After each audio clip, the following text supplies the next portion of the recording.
باغیچے، کھیت کھلیان بھی چھان مارے لیکن کوئی سراغ نہیں ملا، کچھ پتہ نہیں لگ سکا سوائے ایک کل کے۔ اب پتہ نہیں کہ وہ سچ ہے یا بتانے والا یوں ہی پک رہا تھا، لیکن کل ہے بڑی عجیب۔ کیا؟ اسود نے تنے ہوئے لہجے میں سوال کیا۔ وہ پوسٹ ماسٹر کا پتر وقار بتا رہا تھا کہ کل شام وہ کسی کام سے نال والے پنڈ ساتھ والے گاؤں گیا تھا اور وہاں اس سے عاشی کے شوہر ارشاد کو بخت چودھری کے ڈیرے میں جاتا دیکھا تھا، یا اسے لگتا تھا کہ وہ عاشی کا شوہر ہے، کیونکہ ان دونوں کے درمیان فاصلہ تھا اور سورج بھی ڈوب رہا تھا۔ کیا بخت چودھری؟ اسود نے بری طرح چونکتے ہوئے آنکھیں سکیڑی۔ جی سرکار، لیکن بخت چودھری کا عاشی کے شوہر سے کیا کام؟ وہ پیشانی پر بل لیے الجھا سا بولا۔ یہی تو میری سمجھ میں نہیں آ رہا حضور، لیکن جس طرح وہ میاں بیوی راتوں رات بی بی کو لے کر یہاں سے غائب ہوئے، وہ کوئی معمولی کل نہیں، کچھ نہ کچھ گڑبڑ ضرور ہے سرکار، انہیں کسی نہ کسی کی مدد ضرور حاصل ہے۔ وہ کھٹکے ہوئے لہجے میں بولا تو اسود کے لب سختی سے ایک دوسرے میں پیوست ہو گئے۔ وہ آنکھوں میں سوچ کے گہرے سائے لیے صوفے کی پشت سے ٹیک لگا گیا۔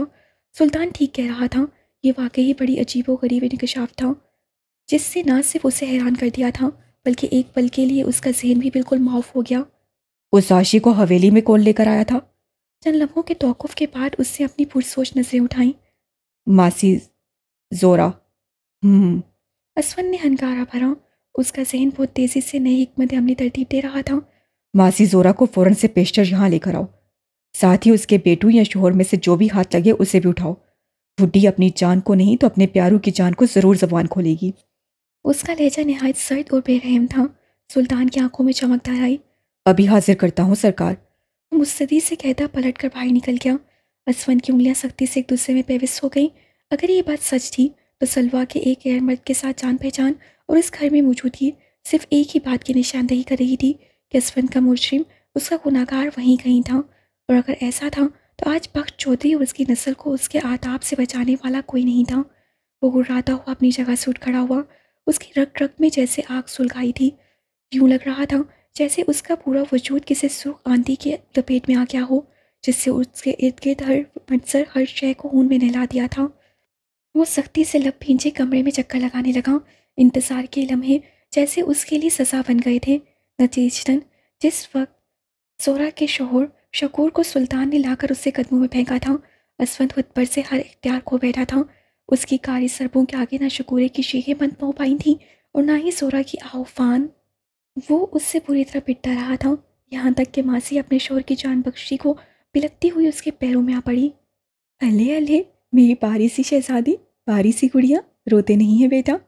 شاہ مخدوم نے ننھی منی سی عنایا کو بازو میں جھلاتے ہوئے اسے چپ کروانے کی ایک اور کوشش کی۔ اچھا یہ دیکھو یہ کیا ہے؟ انہوں نے اپنے پاس پڑی تسبیح اٹھا کر اس کے سامنے کھلائی تو وہ روتے روتے اچانک چپ ہو گئی۔ اگلے ہی لمحے اس نے ہاتھ بڑھا کر ہلتی ہوئی تسبیح کے دانوں کو تھام کر منہ میں لے لیا تو شاہ صاحب کے لبوں پر زندگی سے بھرپور مسکراہٹ دوڑ گئی۔ وہ اس کے ساتھ توتلی زبان میں باتیں کرتے ہوئے کھیلنے لگے، جس کا جواب وہ غوں غاں کی آوازوں کے ساتھ خوب ہاتھ پاؤں ہلا کر دے رہی تھی۔ تبھی لونج کا داخلی دروازہ کھلا اور جرار اور ہادی آگے پیچھے چلتے اندر داخل ہوئے۔ نایا بی بی کو اپنے دادا کی گود میں لاٹ اٹھواتے دیکھ کر دونوں دہلیز پر ہی رک گئے۔ یہ عنایا صاحبہ کا ہی کمال تھا، جو بڑے ٹھسے سے آقا جان کی گود میں استراحت فرماتی پائی جاتی تھیں، وگرنہ شاہ مخدوم اور بچے۔ دونوں بھائیوں نے پلٹ کر ایک دوسرے کو دیکھا اور مسکراتے ہوئے اندر چلے آئے۔ السلام علیکم۔ وعلیکم السلام۔ شاہ صاحب نے سر اٹھایا۔ ویسے ہی کتنی بڑی زیادتی ہے نا آقا جان، دادا آپ ہمارے ہیں لیکن ہمیں تو بچپن میں آپ نے کبھی اپنے نزدیک نہیں بھٹکنے دیا، کھانے کی میز تک پر آپ کے ساتھ بیٹھنے کی اجازت نہیں دی، اور اب ان محترمہ کو کیسے آپ اٹھائے اٹھائے پھرتے ہیں؟ کیوں؟ اس میں کون سے ایسے سرخاب کے پر ہے جو ہم بیچاروں کے پاس نہیں تھے؟ آدھی جلے دل کے پھپھولے پھوڑتا ہوا بولا تو شاہ صاحب مسکرا دیے۔ برہودار، اس میں سرخاب کے پر نہیں لگے بلکہ یہ پورا سرخاب ہے۔ تم اگر بچپن میں اتنے پیارے ہوتے تو میں تمہیں بھی یوں ہی اٹھائے اٹھائے پھرتا۔ انہوں نے مزے سے عنایا صاحبہ کے چاچو کی بےعزتی کر ڈالی تو جرار بے حادثہ کہکا لگا کر ہنس پڑا۔ آدھی نے حفقی سے دادا کو دیکھا۔ دس از ناٹ فیئر آقا جان، میں یہ بےعزتی کبھی نہیں بھولوں گا۔ اسے دھمکی جاری کی۔ اچھی بات ہے، اب کم از کم میری چاند سی گڑیا کا کبھی مقابلہ نہ کرو گے۔ وہ پرواہ کیے بنا گویا ہوئے تو جرار نے ہنستے ہوئے بھائی کے شانے پہ ہاتھ مارا۔ چلو جی چھٹی ہوئی، ایسے ہی چھٹی ہوئی۔ وہ دل ملا کر پلٹا۔ میں بھی مقابلے میں ایسے ایسے سرخاب لاؤں گا نا کہ سب دیکھتے رہ جائیں گے۔ وہ چمک کر بولا تو جرار کے ساتھ ساتھ اب کے شاہ مخدوم بھی کہکا لگا کر ہنس پڑے۔ انہیں یوں کھل کر ہنستے ہوئے شاسر اور نادر ہی کبھی کسی نے دیکھا تھا۔ اب ان سب کی جاندار ہنسی حیا اور زینب کو بھی لونج تک کھینچ لائی۔ کیا ہوا؟ یہ آپ سب اتنا ہنس کیوں رہے ہیں؟ حیا آنکھوں میں خوشگوار سی حیرت لیے بولی۔ کچھ نہیں بیٹا، یہاں سرخاب لائے جا رہے ہیں۔ شاہ صاحب آنکھوں میں آئی نمی صاف کرتے ہوئے شرارت سے بولے تو ہادی اور جرار کی چھت پار کہکو نے بیچاری انایا کو ڈرا دیا۔ حیا نے مسکراتے ہوئے سر جھٹکا اور آگے بڑھ کر روتی ہوئی بیٹی کو آقا جان کی گود سے لے لیا۔ لڑکوں کی ہنسی تھی کہ رکنے میں نہیں آ رہی تھی، تبھی لونج کے دروازے پر کھٹکا سا ہوا اور اگلے ہی پل دروازہ کھول کر حاتم سبحان کرتے سے اندر داخل ہوئے۔ سب کی نگاہیں ایک ساتھ ان دونوں پر آ ٹھہری۔ یہ دونوں بھائی اچانک کہاں گئے ہوئے تھے؟ جرار نے ہلکے پھلکے لہجے میں پوچھا۔ میں نے کتنی بار آپ کے نمبرز؟ اسے ایک جھٹکا سا لگا اور وہ اپنی بات مکمل کرنا بھول گیا۔ چہرے پر چھائی خوشگواری اور لبوں پر کھلتی مسکان لمحوں میں دھواں بن کر ہوا کا حصہ بن گئی۔ وہ دم سادے آنکھیں پھاڑے اپنے باپ اور چاچا کے پیچھے نمادار ہونے والے چہرے کو دیکھتا رہ گیا، جو اسے اپنے کسی بھیانک خواب کا حصہ لگ رہا تھا، جسے وہ نہ جانے کب کا فراموش کر چکا تھا اور جسے وہ اپنی زندگی میں دوبارہ کبھی نہیں دیکھنا چاہتا تھا۔ یہ شاہ مخدوم پتھرائے سے اپنی جگہ سے اٹھ کھڑے ہوئے، ان کی بے یقین نگاہیں اپنی دونوں بہوؤں کے سہارے کھڑے بے جان اور شکستہ حال سے وجود پر جمی تھیں، جس پر انہیں اپنی پوتی کا گمان ہو رہا تھا، اس پوتی کا جس سے ان کے گھرانے کو رسوائیوں کی عطا گھرائیوں میں دھکیلنے سے بھی کوئی کسر نہیں چھوڑی تھی، جو ان کی عزت، ان کی نیک نامی کی قاتل تھی اور جسے وہ زندہ زمین میں گاڑ دینے کی خواہش مند تھے۔ جی آقا جان، ہماری سلوہ لوٹ آئی ہے۔ شاہ گردیسی جذباتیت سے پر آواز میں بولے تو شاہ مخدوم کو لگا جیسے کسی نے ان کی غیرت پر پاؤں رکھ کر پوری طاقت سے دبا دیا ہو۔ ان کا چہرہ لہو رنگ ہو گیا اور انگلیاں اس سختی سے ہتھیلی میں پیوست ہوئیں کہ ہاتھوں کی رگیں تک ابھر آئیں۔ تمہاری اتنی جرت کہ تم اس ناپاک اور نامراد لڑکی کو اٹھا کر میرے گھر لے آئے۔ وہ آنکھوں میں شعلے لیے بھڑک کر بیٹی کی جانب بڑھے۔ یہ بے غیرتی بھرا قدم اٹھانے سے پہلے تم مر کیوں نہ گئے حاتم؟ الفاظ تھے یہ سنسناتا ہوا تیر۔ حاتم صاحب کا چہرہ مارے سب کے سرخ ہو گیا۔ مر تو اسی دن گیا تھا آقا جان، جس دن آپ نے میرے پیروں میں مسیتوں کی زنجیر باندھی تھی، مجھے دشمنوں کی اینٹ سے اینٹ بچانے سے روکا تھا۔ وہ دلہی سے بولے تو شاہ مخدوم کے پیروں سے لگی اور سر پر پوچھی۔ بکواس بند کرو، اس ذلیل لڑکی کو لے کر ابھی کے ابھی یہاں سے چلے جاؤ۔ میرے گھر میں ایسی آوارہ اور بدچلن کی کوئی جگہ نہیں۔ معذرت کے ساتھ آقا جان، لیکن سلوہ کہیں نہیں جائے گی۔ اس گھر پہ اس کا بھی اتنا ہی حق ہے جتنا کہ باقی سب کا۔ باپ کی آنکھوں میں دیکھتے ہوئے ان کا لہجہ بے حد قطعیت لیے ہوئے تھا۔ اسے اندر لے جاؤ، اس کی طبیعت پہلے ہی ٹھیک نہیں۔ وہ اچانک بیوی اور بھابھی کی جانب پلٹے تو شاہ صاحب کا سب جیسے جواب دے گیا۔ اپنی حد میں رہو خاتم، مت بھولو کہ ابھی بھی یہ گھر میرا ہے۔ ان کی کرجدار تنبیہ پر حاتم گردیسی کے لفظ سختی سے ایک دوسرے میں پیوست ہو گئے۔ وہ چند لمحے کھڑے بے تاثر نظروں سے باپ کا چہرہ دیکھتے رہے اور پھر ایک جھٹکے سے پلٹ کر دروازے کی جانب بڑھ گئے۔ چلو۔ لیکن ہم کہاں جا رہے ہیں؟ پریشان کھڑی طیبہ کے منہ سے اچانک نکلا۔ ہم سب ابھی کے ابھی یہ گھر چھوڑ کر جا رہے ہیں۔ کیا؟ سبھی بھجنگے کھڑے رہ گئے۔ حاتم صاحب پلٹے اور بنا کسی کی طرف دیکھے آگے بڑھ گئے، لیکن اس سے پہلے کہ ان کے قدم دہلیز پار کرتے کسی نے ان کا بازو پیچھے سے تھام لیا۔ حاتم گردیسی تیزی سے پلٹے اور اپنے سامنے بیٹے کو کھڑا دیکھ کر وہ ایک پل کو تھم سے گئے۔ کیوں کر رہے ہیں آپ ایسا؟ جرار نے شکایت امیز نگاہوں سے باپ کو دیکھا۔ اور وہ بھی اس لڑکی کے لیے؟ اسے نفرت سے سلوہ کی جانب اشارہ کیا، جس نے اس گھر کی، خاص کر آپ کی اور آپ کے بیٹے کی عزت کو داؤ پر لگانے سے پہلے ایک لمحے کے لیے بھی نہیں سوچا، جس نے مجھ پر ایک انجان اور غیر شخص و فوقیت دی، جس سے بھرے خاندان میں میرا تماشا بنا دیا، مجھے پوری دنیا کے سامنے رسوا کرنے میں کوئی کسر نہیں چھوڑی، اور آپ اس کی خاطر اپنا گھر چھوڑ کر جا رہے ہیں؟ کیوں؟ کس لیے؟ وہ غصے سے بولا۔ کیا آپ کو مجھ سے کوئی ہمدردی، کوئی محبت نہیں؟ کیا میں آپ کی اولاد نہیں؟ اس کا چہرہ شدت جذبات سے سرخ ہو رہا تھا۔ حاتم صاحب کی آنکھوں میں درد آ ٹھہرا۔ کیوں نہیں؟ تم میری آنکھوں کی ٹھنڈک اور دل کا سکون ہو، تم مجھے کتنے عزیز ہو یہ مجھے تمہیں بتانے کی ضرورت نہیں، لیکن سلوہ بھی میری اپنی بچی، میرا اپنا خون ہے، میں اسے اس حال میں تنہا نہیں چھوڑ سکتا۔ اس کا یہ حال اپنے ہاتھوں سے ہوا ہے پاپا، ہم میں سے کوئی اس کا ذمہ دار نہیں۔ جرار کا بس نہیں چل رہا تھا وہ کیا کر گزرے۔ حاتم صاحب کی آنکھوں میں موزن درد کچھ اور گہرا ہو گیا۔ انہوں نے ایک شکایت بھری نظر اپنے آقا جان پر ڈالی۔ ہم ہی ذمہ دار ہیں بیٹا، اس نے ہمارا ہی بویا کاٹا ہے۔ وہ بوجھل سے لہجے میں بولے تو جرار کو ایک جھٹکا سا لگا۔ کیا مطلب؟ اسے ٹھٹک کر باپ کو دیکھا۔ باقی سب بھی بری طرح چونک گئے، مسوائے ایک شاہ صاحب کے، جن کی رنگت پل بھر میں متغیر ہو گئی۔ وہ تیزی سے آگے آئے۔ خاموش ہو جاؤ حاتم، خبردار جو ایک لفظ بھی مزید کہا تو۔ حاتم گردیسی کی نگاہوں میں تعصب پھیل گیا۔ انہوں نے ملال سے شاہ مخدوم کو دیکھا، جو اب بھی ساری حقیقت سب کو بتانے سے گریزاں تھے، جو اب بھی سارا الزام صرف سلویٰ پر دھر دینا چاہتے تھے۔ حالانکہ جو کچھ بھی ہوا تھا اس میں وہ سب کہیں نہ کہیں شریک جرم تھے۔ پھر سزا صرف سلویٰ کو کیوں دی جائے؟ کیوں ساری ذلت، ساری لعن طعن اسی کے حصے میں آتی؟ کیوں نہ کوئی حرف ملامت، تھوڑی بہت ندامت، تھوڑا سا احساس جرم ان سب کے حصے میں بھی تو آنا چاہیے تھا نا؟ وہ چند پل لب بستہ سے باپ کو تکتے رہے، پھر طیبہ کی جانب پلٹے۔ اسے اپنی طرف لے جاؤ۔ لیکن میں نے کہا لے کر جاؤ۔ وہ سختی سے بولے تو طیبہ کی سہمی ہوئی نظر سسر پر ٹھہری، جو خلاف توقع کچھ کہنے کی بجائے بیٹی کو غصے سے گھورتے لب بھیج گئے تھے۔ طیبہ لب دبائے پلٹی اور سلویٰ کو لیے آگے بڑھنے لگی، جو اس تمام عرصے میں مزید نڈھال ہو گئی تھی۔ منیرا نے ٹپڑپ کر بیٹی کے پیچھے جانا چاہا، لیکن حاتم صاحب نے انہیں روک دیا۔ منیرا تم یہیں رکو، حیا بہن کے پاس جاؤ۔ حیا نے ایک نظر شور کو دیکھا، جس کا چہرہ باپ کے حکم پر تن گیا تھا، لیکن وہ خاموش کھڑا رہا۔ حیا کو حوصلہ سا ہوا، اسے سرایت سے آگے بڑھ کر سلویٰ کو تھاما اور ماں کو ساتھ لیے باہر نکل گئی۔ لاؤنج میں گہرا سناٹا چھا گیا، یوں جیسے کوئی ذی النفس موجود نہ ہو۔ کیوں آقا جان، آپ کچھ کہیں گے یا پھر میں بولوں؟ اچانک حاتم صاحب کی سرد و سپاٹ آواز خاموشی میں ابھری تو شاہ مخدوم جیسے چٹک اٹھے۔ فضول کوئی بند کرو، بہت ہو گیا تماشا۔ یہی تو میں بھی کہنا چاہ رہا ہوں کہ بہت ہو گیا تماشا۔ اب وقت آ گیا ہے ہم سچائی کا سامنا کریں آقا جان۔ کیسی سچائی؟ کس چیز کا سامنا؟ آخر آپ لوگ سیدھی بات کیوں نہیں کر رہے؟ سبحان گردیسی چنچلائے ہوئے سے آگے آئے۔ بھائی جان، آپ کو میرے سر کی قسم مجھے بتائیں کہ سلویٰ آپ کو کیسے ملی، کہاں سے ملی، اور اس کی یہ حالت؟ فرد جذبات سے ان کی آواز لرز اٹھی تو لب دبائے بے اختیار نگاہوں کا زاویہ بدل گئے۔ حاتم صاحب کے دل میں ایک ٹھیس سی اٹھی۔ وہ اپنے چھوٹے بھائی کے جذبات، ان کے احساسات اور ان کی حیثیت کا بخوبی اندازہ کر سکتے تھے، جس میں وہ اس پل مبتلا تھے۔ ہسپتال میں سلویٰ کو اچانک اپنے روبرو پا کر ان کی جو حالت ہوئی تھی وہ ان کے چہرے سے عیاں تھی۔ وہ کسی بت کی مانند اپنی جگہ پر کھڑے رہ گئے تھے، ایک دم جامد، بالکل ساکت۔ منیرا تو ماں تھی، کوئی اولاد کو اپنے روبرو پا کر اسی ہر غلطی بھلا بیٹھی تھی۔ ان کے تڑپتے دل اور ویران آنکھوں کے لیے یہی بہت تھا کہ مرنے سے پہلے انہیں ایک بار اپنی بیٹی کو دیکھنے، اسے اپنے سینے سے لگانے کا موقع مل گیا۔ لیکن سبحان گردیسی باپ تھے، ایک ایسے باپ جنہیں ان کی زندگی کا سب سے بڑا دھوکہ، سب سے بڑا صدمہ کسی پرائے نے نہیں بلکہ ان کی اپنی اکلوتی اور لاڈلی بیٹی سے ملا تھا۔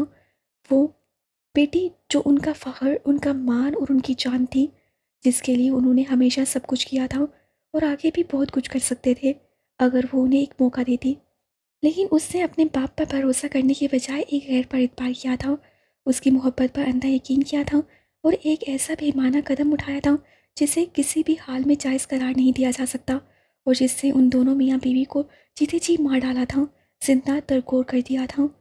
ان کے لیے اپنی عزت، غیرت اور شرافت پہ لگائی کہ اس کاری سر کو بھلانا اتنا آسان نہ تھا، اس ہزیمت، اس رسوائی اور اس تکلیف کو بھلانا اتنا آسان نہ تھا جو انہوں نے اس روز بھرے خاندان کے درمیان جھیلی تھی۔ اس کمرے کی چار دیواری میں صحیح تھی جہاں انہوں نے خود کو قید کر لیا تھا کہ وہ خود میں دنیا کا سامنا کرنے کی ہمت نہیں کر پا رہے تھے، اس لیے اس اچانک ہونے والے سامنے پر وہ بالکل خاموش ہو گئے تھے۔ ان کا ذہن مکمل طور پر معاف ہو گیا تھا، سمجھ میں نہیں آ رہا تھا وہ بیٹی کی صبح حالی پر آنسو بہائیں یا اسے پھر کوئی سزا سنائے۔ اس کا رونا، اس کی چیخیں اور اس کا تڑپنا ان کے سینے میں شگاف ڈال رہا تھا، روح میں حشر برپا کر رہا تھا۔ جی چاہ رہا تھا کہ وہ اس سے اندیکھے شخص کے ٹکڑے اڑا دے جس سے ان کی منتو مرادوں سے مانگی بیٹی کا یہ حال کیا تھا، لیکن وہ خود پہ سب کیے کڑے پہرے بٹھائے اپنی برداشت کی آخری حد پر کھڑے رہے تھے، یہاں تک کہ حاتم صاحب نے انہیں پکڑ کے بیٹی کے روبرو لا کھڑا کیا تھا۔ انہیں اپنے سامنے پا کر سلویٰ جیسے دیوانی ہو گئی تھی، بے تابی سے ان کے ہاتھ چومتی، وہ ان کے سینے سے لگ کر اس وحشت سے دھاڑی مار مار کر روئی تھی کہ کمرے کی در و دیوار تک ہل گئے تھے۔ پھر بھلا ان کا کمزور اور زخم خوردہ دل کیا معنی رکھتا تھا؟ ان کے بازو اپنے آپ اس کے گرد حصار بن گئے تھے اور شفیق چہرہ اس کے سر کا بوسہ لینے کو آن چکا تھا۔ وہ لمحوں میں اس پر کسی گھنے شجر کی طرح سایہ فکن ہو گئے تھے جو اس کے حصے کی ساری دھوپ، ساری تمازات اور ساری سختی ایک بار پھر خود پر لینے کے لیے تیار تھا۔ ایسے میں اس نئے پینڈورا باکس نے ان کے تنے ہوئے اعصاب کو بری طرح جھنجھنا کر رکھ دیا تھا۔ ان کا صبر، ان کا حوصلہ جواب دے گیا تھا اور وہ اپنے بھائی کے روبرو آ کھڑے ہوئے تھے۔ دلاور ملک اور اس کے بیٹے کا کیا دھرا ہے یہ سب؟ حاتم گردیسی کی بھوجل اور دل گرفتہ سی آواز لانچ کی ساکت فضا میں ابھری تو سبحان صاحب کو لگا جیسے کسی کرنٹ سے چھو لیا ہو انہیں۔ دلاور؟ دلاور ملک؟ آنکھیں سکھ گئے، انہوں نے دھچکے کی سی کیفیت میں بھائی کا چہرہ دیکھا۔ کچھ ایسی ہی حالت پیچھے کھڑی منیرا کی بھی تھی، جس کی سانس ان کے سینے میں اٹک گئی تھی۔ حاتم گردیسی کے لبوں سے ایک تھکی تھکی سی سانس نکلی۔ ہاں، سلوہ کو بہکانے والے، اسے اپنے خاندان کے خلاف کرنے والے کوئی اور نہیں بلکہ دلاور ملک کا بیٹا اسفندیار بہادر ہے۔ اسی حبیز نے اپنے باپ کے ساتھ مل کر ہمارے خلاف یہ گری ہوئی سازش رچائی اور ہماری بچی کو نشانہ بنایا۔ وہ پوچھے ہوئے لہجے میں بولے تو ان دونوں میاں بیوی پر جیسے صدقہ طاری ہو گیا۔ منیرا نے ڈھال سی قریبی صوفے پر گر سی گئی، جبکہ سبحان گردیسی کی کانٹوں تو بدن میں لہو نہیں والی کیفیت ہو چلی تھی۔ ان کا چہرہ لٹے کی مانند سفید پڑ گیا، جبکہ لب اس سختی سے ایک دوسرے میں پیوست ہوئے کوئے اب نہ کھلیں گے۔ جرار کی پریشان نظریں بے اختیار ہاتھی کی نگاہوں سے جا ٹکرائیں، جو اسی طرح الجھا ہوا اور حیران کھڑا تھا۔ یہ معاملہ کیا تھا اور کن لوگوں کا ذکر تھا؟ وہ دونوں اس بارے میں کچھ نہیں جانتے تھے، لیکن انہیں اتنا اندازہ ضرور ہو گیا تھا کہ یہ جو بھی تھے انتہائی گرے ہوئے اور گھٹیا لوگ تھے، جن کی نہ تو کوئی اخلاقی حدود تھی اور نہ ہی کوئی خاندانی اقدار، ورنہ کوئی مرد اپنی دشمنی میں عورتوں اور بچوں کو گھسیٹنے سے پہلے زمین میں گر جانا زیادہ بہتر سمجھتا ہے۔ آپ؟ سبحان صاحب نے بامشکل تمام اپنے منتشر ہوئے حواسوں کو سنبھالا۔ آپ کو سب کیسے پتہ چلا؟ انہوں نے سوالیہ نظروں سے اپنے بڑے بھائی کو دیکھا، جو اس سوال پہ بے اختیار خاموش سے ہو گئے تھے۔ مجھے فون آیا تھا، دلاور نے اپنی جیت کا اعلان مجھے فون کر کے سنایا تھا۔ شاہ صاحب کی روبدار آواز اچانک بلند ہوئی تو سبحان گردیسی کا دل دھک سے رہ گیا۔ وہ حیران سے اپنے باپ کی طرف پلٹے۔ تمہاری لاڈلی کے کارنامے کے اگلے روز، اور آپ نے مجھے بتانے تک کی زحمت نہیں کی؟ انہوں نے دھچکے کی سی کیفیت میں ان کا چہرہ دیکھا۔ کیوں آقا جان؟ کیوں اتنی بڑی بات مجھ سے چھپائی؟ کیوں؟ مٹھیاں بھیجے وہ مارے کرٹ کے چلا اٹھے تھے۔ شاہ مخدوم کا چہرہ انگارے کی مانند تھک اٹھا۔ اس لیے کہ میں ایک قیامت کے بعد دوسری قیامت اپنے گھر پر نہیں توڑ سکتا تھا۔ میں اس بے حیا لڑکی کی خاطر اپنے بچوں کو خون میں نہیں نہلا سکتا تھا۔ آپ کے بچے؟ انہوں نے دکھ سے دہرایا۔ اور میری بیٹی، کیا وہ آپ کی اولاد آپ کا خون نہیں تھی جو آپ نے اسے ظالموں کے شکنجے سے چھڑانا ضروری نہیں سمجھا؟ کیسا شکنجا؟ شاہ صاحب کی پیشانی کے بل گہرے ہو گئے۔ تمہاری بیٹی کو کسی نے اغوا نہیں کیا تھا، بلکہ وہ اپنی رضا اپنی خوشی سے اس لڑکی کے ساتھ گھر سے بھاگی تھی۔ اس لڑکی کے ساتھ عشق و عاشقی کی پینگیں اس سے خود بڑھائی تھیں۔ اس بدبخت کے کردار کی کمزوری نے ہمارے دشمنوں کے ارادوں کو مضبوطی بخشی، ورنہ ان بیگارتوں کی کیا مجال تھی کہ ہماری دستار کی طرف میلی نظر سے بھی دیکھ جاتے۔ وہ نفرت سے بولے تو سبحان صاحب اپنی جگہ پر سن ہو گئے۔ انہیں یقین نہیں آ رہا تھا کہ وہ یہ سب اپنے باپ کے منہ سے سن رہے تھے۔ ان کے چہرے پر سردی کھنٹی دیکھ کر حاتم گردیسی تیزی سے آگے آئے۔ خدا کا واسطہ ہے آقا جان، بس کر دے، یہ وقت ان باتوں کا نہیں۔ کیوں نہیں؟ وہ ایک جھٹکے سے اس کی جانب لپٹے۔ بہت شوق ہے نا تمہیں سچائی کا سامنا کرنے کا؟ انہوں نے ایک گہر آلودہ نظر بیٹے کے چہرے پر ڈالی۔ تو پھر اب کس لیے بزدلوں کی طرح آنکھیں اور کان بند کیے ہوئے ہیں؟ کیوں اس حقیقت سے نظر چرا رہے ہو کہ کھوٹ ہمارے سکے میں تھی، کمی ہماری اولاد میں تھی؟ ان کی بات پہ حاتم صاحب کے لفظ سختی سے ایک دوسرے میں پیوست ہو گئے۔ وہ چند لمحے تعصب بھری نظروں سے انہیں دیکھتے رہے اور پھر ایک گہری سانس لیتے ہوئے بولے، مانتا ہوں کہ سلوا نے جذبات میں آ کر ایک غلط قدم اٹھایا تھا، لیکن یہ بھی سچ ہے آقا جان کہ اسے اس نہج پر پہنچانے والے بھی ہم ہی تھے۔ اپنی اولادوں کے لیے جو فیصلے ہم نے ان کے بچپن میں کیے تھے، انہیں ان پر مسلط کرنے کی بجائے اگر ان سے ایک بار ان کی رضا، ان کی خوشی بھی پوچھ لیتے تو شاید ہمارے بچوں کو اپنی خواہشوں کے حصول کے لیے یوں چور راستے نہیں تلاشنے پڑتے، کیونکہ کسی کو شرافت کے دائرے میں رہ کر پسند کرنا میرے نزدیک کوئی غلط بات نہیں۔ ہم نے اپنی بیٹی کو اتنا اعتبار، اتنا اعتماد دیا ہوتا کہ وہ ہم سے بلا جھجک اپنے دل کی ہر بات کہہ لیتی، تو شاید آج جیت اتنی آسانی سے ہمارے دشمن کا مقدر نہ بنتی۔ ان کی آواز پچھتاوے کی بھوج تلے دب کر بھوجل اور دل گرفتہ سی ہو گئی تو لونج میں ایک پل کو سناٹا چھا گیا، جس میں منیرا کی سسکیاں رہ رہ کر ارتاش سا برپا کر رہی تھیں۔ یہ ارتاش ان سب کے دلوں پہ چھائی سوگواری میں اضافہ کر رہا تھا، ان کی تھکاوٹ کو بڑھا رہا تھا کہ بہرکیف جو کچھ بھی ہوا تھا، اس کی اذیت، اس کے درد کو ان سب نے ہی اپنی اپنی جگہ پر جھیلا تھا، برداشت کیا تھا، اور وہ تاحال اس نقصان کے اثر سے نہ نکل پائے تھے۔ میں نہیں جانتا کہ سارے قصے میں اصل قصوروار کون ہے، لیکن مجھے اس بات کا احساس ضرور ہے آقا جان کہ آج سلویٰ کے ساتھ جو کچھ بھی ہوا وہ صرف اور صرف ہماری وجہ سے ہوا۔ اس نے ان ذلیل اور کمینے لوگوں کے ہاتھوں وہاں جتنے بھی دکھ اٹھائے، جو بھی تکلیفیں سہیں، وہ صرف اور صرف ہماری بیٹی ہونے کے جرم میں سہیں، ورنہ اس معصوم کا اپنا کوئی قصور نہ تھا۔ اس سے تو محض اپنے دل کی خوشی چاہی تھی۔ ایسے میں ہماری سالوں پرانی عداوت کی آگ کب اور کیسے اس کے دامن سے آ لپٹی، وہ بیچاری کیا جانے۔ اس لیے میرے نزدیک اب یہ حساب برابر ہوا۔ اگر سلویٰ ہماری گناہ گار ہے تو ہم بھی اس کے اتنے ہی مجرم ہیں۔ اس لیے انصاف کا تقاضا یہی ہے کہ اسے معاف کر دیا جائے، کیونکہ اگر ہم ایسا نہیں کریں گے تو اللہ کے حضور جواب دہ ہوں گے، اور میں اپنے رب کی پکڑ میں نہیں آنا چاہتا، کسی صورت نہیں، کبھی نہیں۔ باپ کی آنکھوں میں دیکھتے ہوئے انہوں نے قطعیت سے نفی میں سر ہلایا تو شاہ مخدوم کے تنے ہوئے چہرے پر شکستگی کے آثار در آئے۔ وہ چند لمحے کھڑے انہیں ساکت نظروں سے تکتے رہے، پھر پلٹ کر اپنے کمرے کی جانب بڑھ گئے۔ ان کے جاتے ہی پیچھے سناٹا چھا گیا، ایسے جیسے طوفان کے بعد کسی خاموشی چاروں اور چھا گئی ہو۔ حاتم صاحب کی نگاہیں بے اختیار اپنے بھائی پر آ ٹھہریں، جو جھکے شانوں اور غمزدہ چہرے کے ساتھ اپنی عمر سے کئی گنا بڑا لگنے لگ رہا تھا، یوں جیسے لمحوں میں صدیوں کا سفر طے کر آیا ہو۔ ان کے دل پہ ہاتھ سا پڑا، وہ دھیرے سے آگے بڑھے اور نرمی سے انہیں بازو سے تھام لیا۔ آؤ سبحان، بیٹی کے پاس چلو، اسے اس وقت تمہاری اشد ضرورت ہے۔ ان کے شفیق لہجے پر سبحان گردیسی نے اپنی جھکی نظریں اٹھائیں۔ سامنے ہی حاتم صاحب کا پرخلیص، بے غرض اور بے رایا چہرہ مایوسی کے اس امک اندھیرے میں روشنی کی کرن بن کر جگمگایا تھا۔ سبحان صاحب کا دل پانی بن کر بہنے لگا۔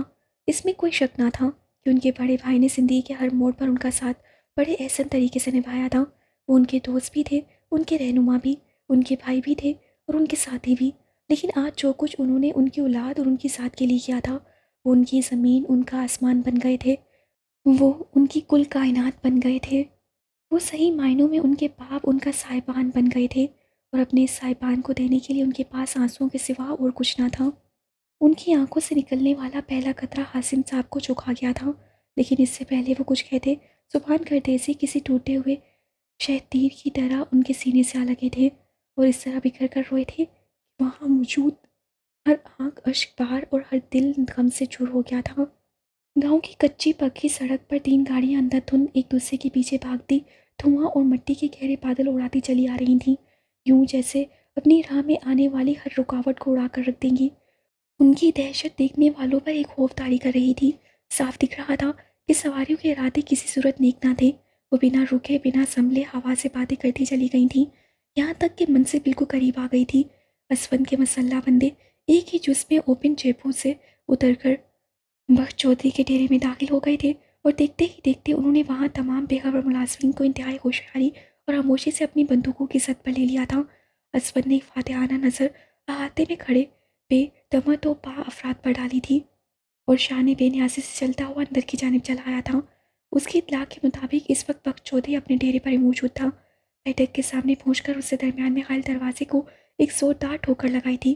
نتیجتاً دروازہ دھاڑ کی آواز کے ساتھ پورا کا پورا کھل گیا تھا، اور وہ اپنے مجرموں کے روبرو آ گیا تھا۔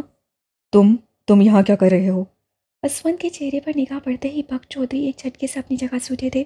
کچھ ایسا ہی رد عمل وہاں موجود باقی افراد کا بھی تھا، جن میں بلند سمیت اس کے باقی 2 بھائی، بخت چودھری کا منشی اور عاشی کا شوہر ارشاد شامل تھا۔ عجیب اتفاق تھا کہ وہ سب اس وقت وہاں بیٹھے اسی موضوع پر بات کر رہے تھے۔ بخت چودھری اور ان کے منشی کے علاوہ اور کوئی بھی سلویٰ گردیسی کے بارے میں نہیں جانتا تھا، اس لیے جب انہوں نے بیٹوں کو ساری حقیقت کھول کر بتائی تو وہ اپنی جگہ پر حیران رہ گئے تھے۔ سلویٰ دلاور ملک کے بیٹے اسود یار ملک کے ساتھ بھاگی تھی، انہیں یقین نہیں آ رہا تھا۔ یہی نہیں، ماضی میں جو کچھ بھی دونوں گھرانوں کے درمیان ہوا تھا، اور اب جس حالت میں ارشاد اور اس کی بیوی سلویٰ کو لے کر بخت چودھری کے پاس پہنچے تھے، اس سے انہیں گم کر دیا تھا۔ ایسے میں اسود کی اچانک آمد نے نہ صرف ان سب کو چونکا دیا تھا، بلکہ ان کے جذبات کو بھی مزید بھڑکا ڈالا تھا۔ اس پہ مسترد اس کا یوں بنا اجازت ان کے ڈورے میں گھس آنا۔ بخت چودھری کا بس نہیں چل رہا تھا، وہ اسے گولویوں سے پھونڈ کر رکھتے۔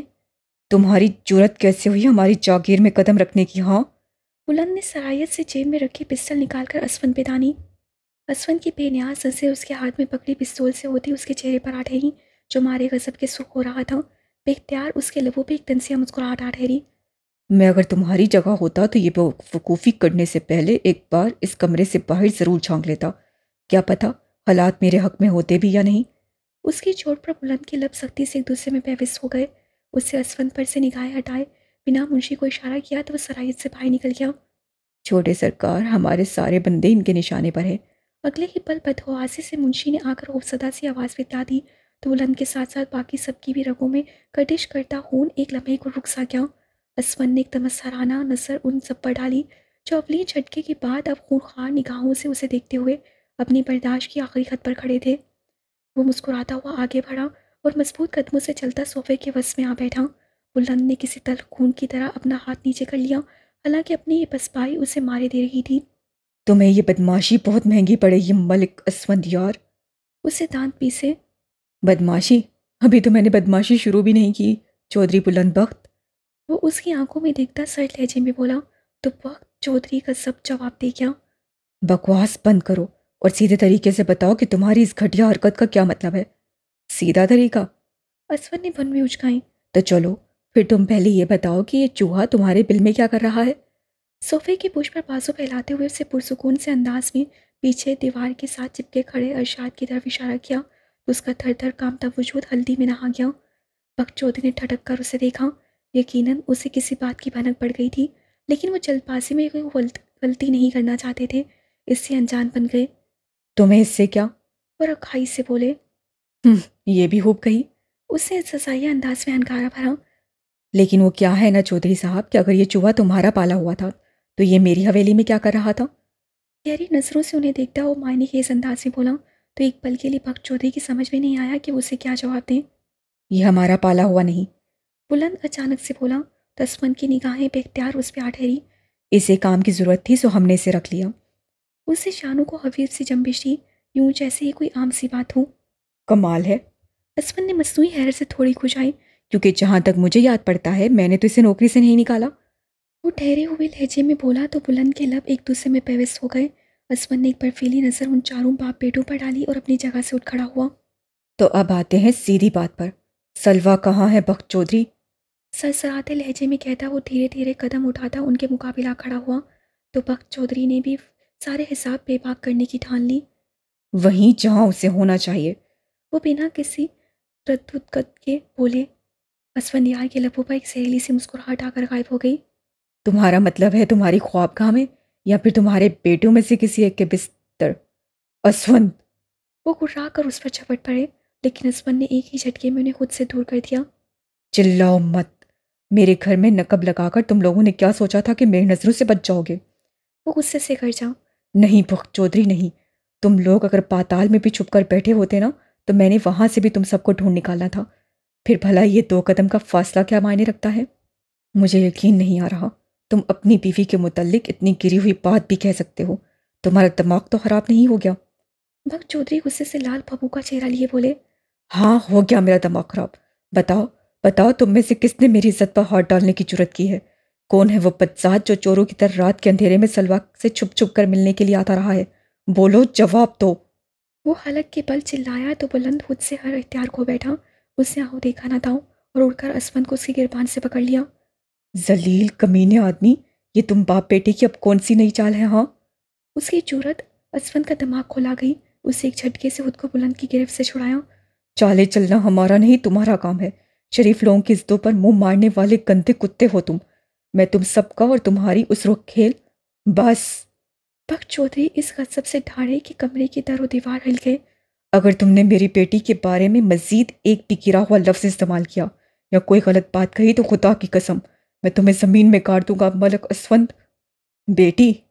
اسفند اس سزائیہ انداز سے بولا۔ یہ جھانسا کسی اور کو دینا چودھری۔ وہ نفرت سے پھنکارا تو بخت چودھری اسے تعصب سے دیکھ کر رہ گئے۔ تم لوگ اپنی دشمنی میں اس حد تک گر جاؤ گے کہ رشتوں کی حرمت، ان کی شرم تک بھلا دو گے، ایسا میں کبھی خواب میں بھی نہیں سوچا تھا۔ دشمنی؟ ہماری تم سے کبھی بھی کوئی دشمنی نہیں رہی چودھری، لیکن اب شاید یہ تاریخ بھی بدل جائے گی۔ تاریخ تو اسی روز بدل گئی تھی اسفند یار، جب تم نے بدلے کے نام پر اپنے باپ کے ساتھ مل کر سلوہ کو پھانسانے کی گندی چال چلی تھی۔ کیا یہ تم کس بدلے کی بات کر رہے ہو؟ اسفند نے الجھ کر بخت چودھری کو دیکھا۔ بنو مت، ہم ساری حقیقت جانتے ہیں۔ وہ نفرت سے بولے تو اسفند کی الجھن دو چند ہو گئی۔ کون سی حقیقت، کیسی چال؟ میں نے کبھی سلوہ کے ساتھ کوئی چال نہیں چلی، اور یہ تم کس رشتے کی بات کر رہے ہو؟ سلوہ کے ساتھ بھلا تمہارا کیا رشتہ ہے؟ یا تو تم واقعی انجان ہو یا پھر بہت اچھے اداکار ہو، لیکن وجہ چاہے کچھ بھی ہو ملک اسفند، میری ایک بات کان کھول کر سن لو اور جا کر اپنے اس مکار اور عیار باپ کو بھی بتا دینا کہ اب تم دونوں باپ بیٹوں کا کھیل ختم ہوا۔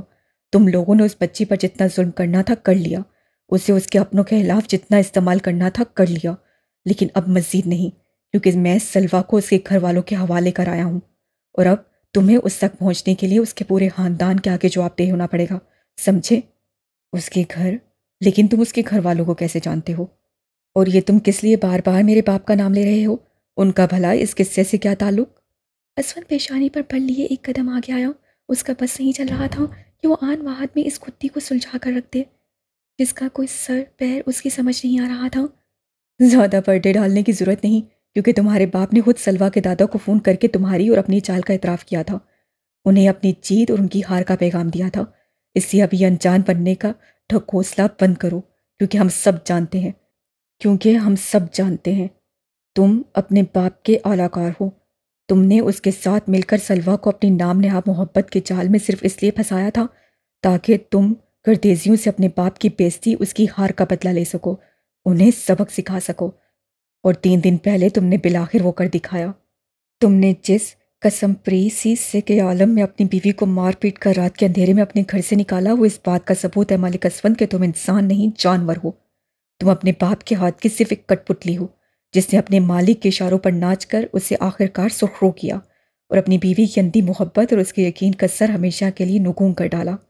اس لیے اب یہ ڈرامہ کرنا بند کرو، یہاں سے چلتے بنو، کیونکہ تم جس کی تلاش میں یہاں آئے ہو وہ اب تمہاری پہنچ سے بہت دور جا چکی ہے، سمجھے؟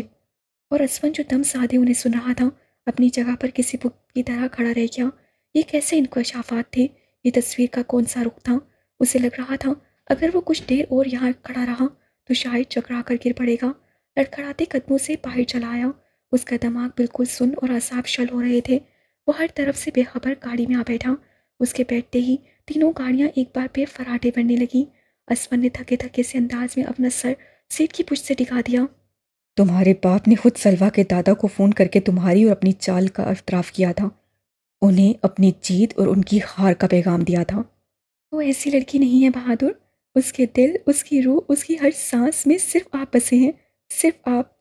میں اتنی جلدی کم از کم اتنا بڑا فیصلہ نہ کرتی، میں اتنی جلدی کم از کم اتنا بڑا فیصلہ نہ کرتی۔ مختلف آوازیں بازگشت بن کر اس کے گرد گونج اٹھیں۔ اسے تڑپ کر دونوں ہاتھوں میں اپنا سر تھام لیا۔ کچھ غلط ہونے کا احساس بہت شدت سے اس کے اندر جاگا تھا۔ اس سے بے اختیار اپنی آنکھیں سختی سے میچ لیں۔ یا اللہ، مجھے کسی پچھتاوے میں مبتلا نہ کرنا میرے مولا۔ اس کے ڈوبتے دل نے بڑی عاجزی سے اپنے لیے رب کی حضور التجا کی تھی، یہ جانے بغیر کہ ہر دعا کے نصیب میں قبولیت کی سن نہیں ہوتی۔ باقی آئندہ ماں انشاءاللہ۔